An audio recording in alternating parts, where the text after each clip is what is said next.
নমস্কার, বাঙালি রান্নাঘরে আপনাদের সবাইকে স্বাগত। আজকে রেসিপি হচ্ছে ছোলার ডাল। ছোলার ডাল আমি নিয়েছি 250 গ্রাম, আর আলুগুলো নিয়েছি এরকম একটা বড় আলু এরকমভাবে কেটে নিয়েছি। এখন এর মধ্যে দেবো একটা তেজপাতা। তেজপাতা দিলে ফ্লেভারটা খুব সুন্দর আসে। আমি ফোড়নে আর দেবো না, আর দেবো একটু হলুদ, অল্প একটুখানি হলুদ দিলাম। এর সাথে আমি দেবো একটু তেল, সামান্য তেল দিলাম, মানে 1 চামচ, বড় চামচের 1 চামচের একটু কম হবে।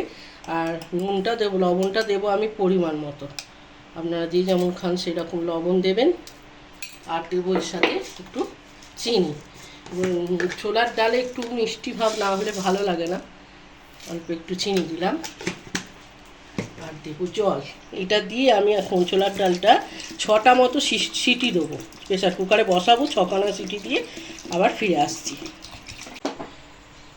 আমি আবার ফিরে এলাম। ছোলার ডাল দেখুন সেদ্ধ হয়ে গেছে, এইভাবে আমি সেদ্ধ করে রেখেছি একটু চাপ চাপ।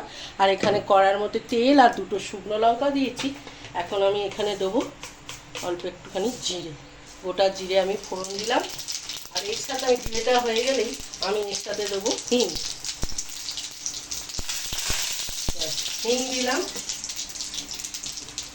এবার আমি এর মধ্যে এই সিদ্ধ ডালটা আস্তে করে ঢেলে দেবো।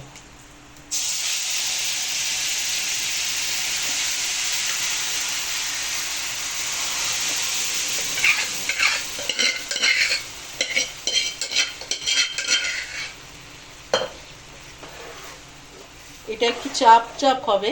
এটা আপনারা রুটি, পরোটা বা লুচি যার সাথেই খান না কেন খেতে খুব ভালো হয়। একবার রেসিপিটি ট্রাই করে দেখবেন। আর যদি ভালো লাগে রেসিপিটি তাহলে একটা লাইক, কমেন্ট আর শেয়ার করবেন। আমি 3 মিনিট মতো ফুটিয়ে নিলাম ডালটা। এবার এর মধ্যে দেবো 1 চামচে মশলা। এর মধ্যে আছে একটা তেজপাতা, একটা শুকনো লঙ্কা, 2টো ছোটো এলাচ, একটা দারচিনি, 2টো লবঙ্গ, আর সামান্য একটু ধনে, সামান্য একটু জিরে গুঁড়ো। এটাকে আমি খোলায়, মানে শুকনো খোলায় নেড়ে আমি গুঁড়িয়ে রেখেছিলাম। এবার এইটা দিয়ে আমি রেসিপিটি শেষ করলাম। ডালটা সম্পূর্ণ তৈরি হয়ে গেল।